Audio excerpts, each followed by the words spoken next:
Dear students, the last video we discussed the definition for slope, deflection and elastic curve.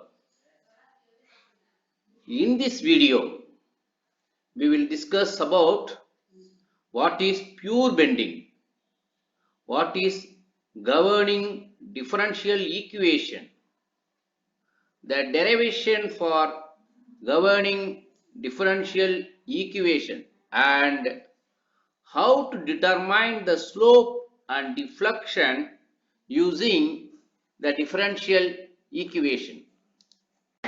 Yes. Then what is pure bending? When a member is subjected to two equal and opposite couples at its ends, the beam will bend and the bending is said to be in pure bending. That is, at one end a clockwise moment is applied. At another end, anti-clockwise moment is applied.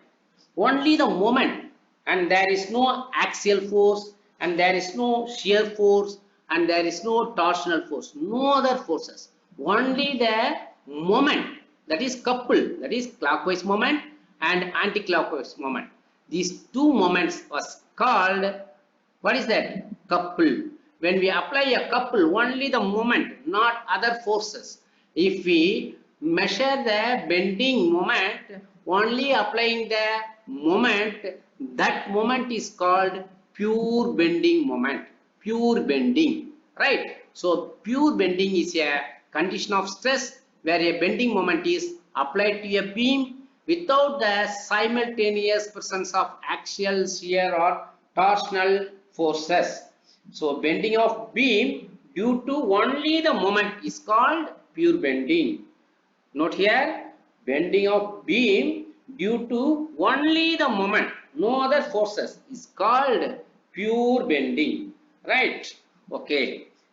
Then what is this? It is bending equation. Actually, from the unit 2, you have already known well about this theory of simple bending. Is it not? M by I is equal to F by Y is equal to E by R. This is known as bending equation. Right? Here, M is the moment, I is the moment of inertia, F is the stress, Y is the centroidal distance, E is the modulus of elasticity, R is the radius of the curvature, right?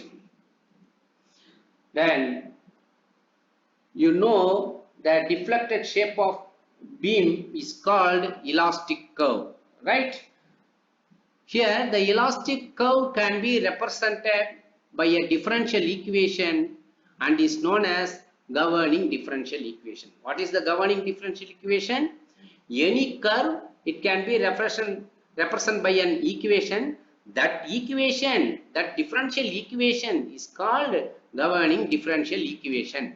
If the equation for the elastic curve is known, we can determine the amount of deflection, the angle of rotation, the bending moment and the transverse force for any section of the beam.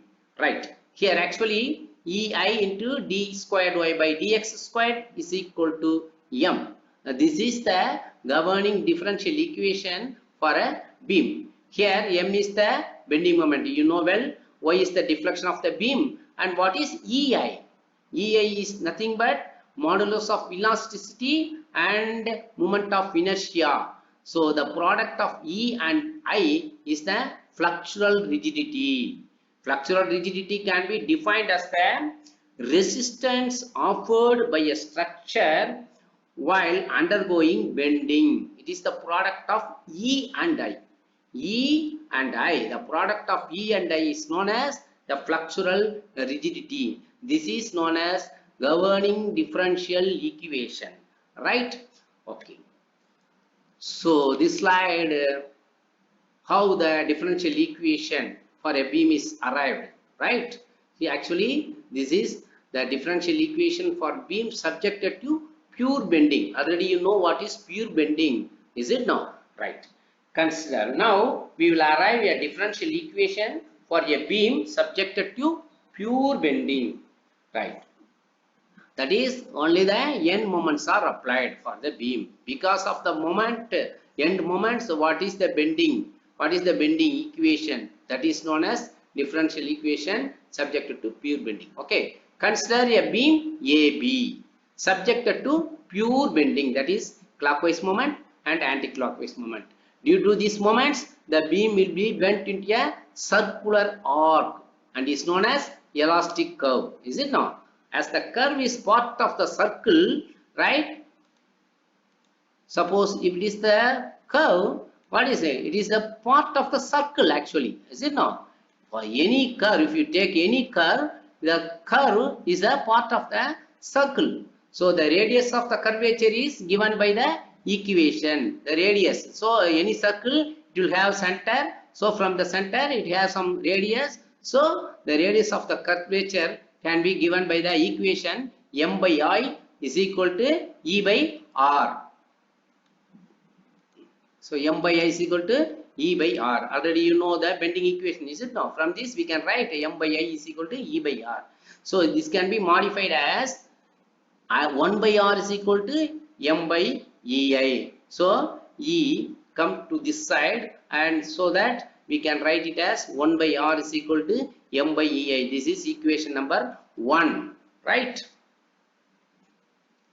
Now you know this elastic curve of a beam AB, right?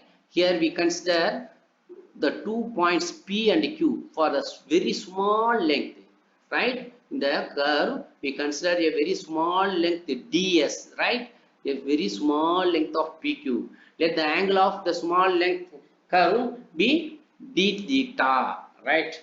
Actually the enlarged view of the small curve is shown in this figure, right?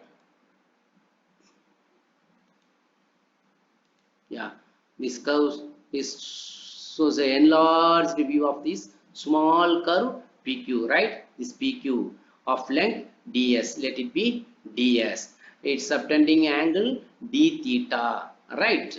So the radius is r. Okay, so since the curve ds is very small and may be considered as straight line, right? The points PQ are projected, right? Suppose if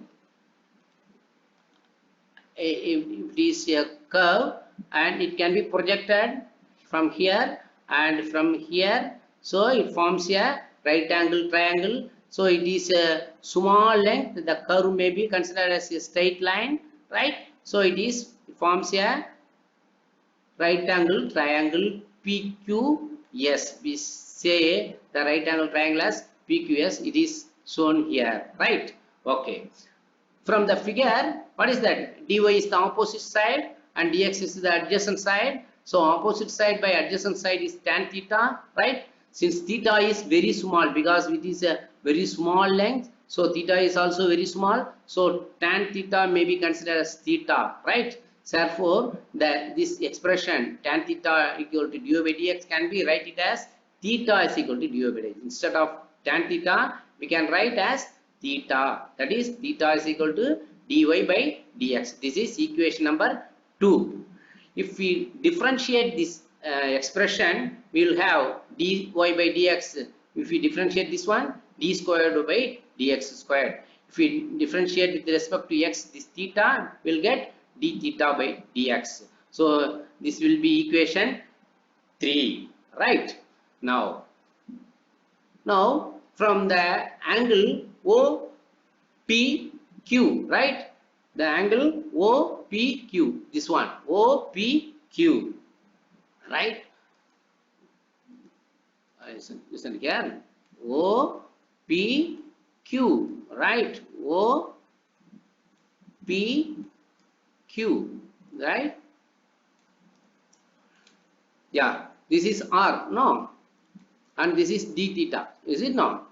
So this ds, this is the length of curve ds. This ds can be written as r d theta, okay? Since PQ is very small, ds can be write it as dx. We know that, is it not? Is this ds and this is the straight line is dx, is it not? So we can write the ds as dx, because it is very small. ds is equal to dx. Therefore, dx is equal to r d theta. Instead of ds, we write it as dx, right? So dx is equal to r d theta. And from this, what we can write? D theta come this side. So d theta by dx is equal to 1 by r, right? This is equation number 4. Now equating this equation 4 to 3, because it is in the form of d theta by dx.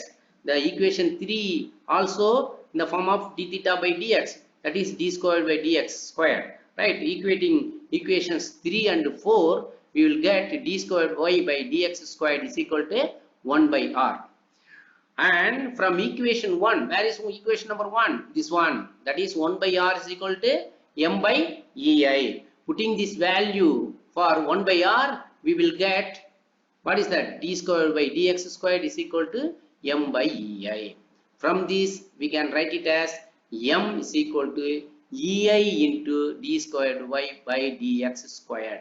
The above equation is termed as governing differential equation of elastic curve for a beam. Okay, right. Then how to find the slope and deflection? On integrating the above differential equation, we arrived at the differential equation, is it not? M is equal to E into d squared by dx squared. If we integrate this one time, we will get slope, that is dy by dx.